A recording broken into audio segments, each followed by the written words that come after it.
Hi there. Welcome to Hands-on Natural Language Processing using Python, presented by EC Council. NLP is a broad area. So first, let's take a minute here and see what you are going to learn from this course. For me, I learn better while working my hands on data, like writing code, executing the code. And keeping that in mind, I have structured the course so that you can learn through hands-on. So you will write your own code, you will build your very own model, and there's a very cool portfolio. Now the roadmap. So what is your takeaway from this course? What are you going to learn from this whole course? So in the first section, I will talk about what is NLP, the NLP history, the applications, and the software required for this course. The second section, I will tell you about a library called TextBlob. So you will see how you can detect the emotion behind a text using this library. The next section is all about data wrangling.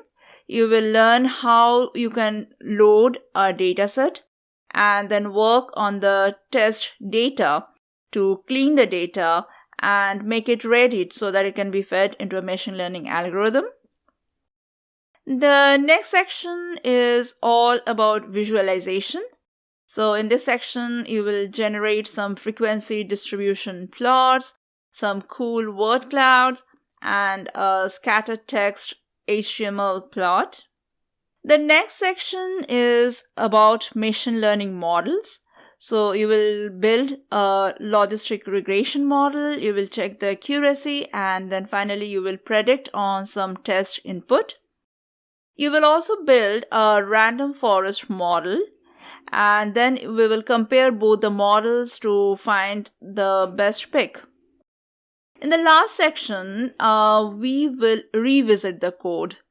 We will see how you can rewrite the code to make it more efficient, effective, and so that it can be uploaded to the GitHub, or actually how we write the code in the work environment.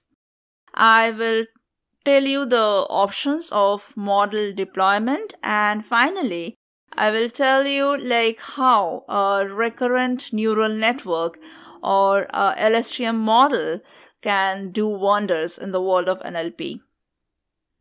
Prerequisites. I would expect that you have some basic Python programming knowledge. If you have worked with Jupyter notebooks, that would be great.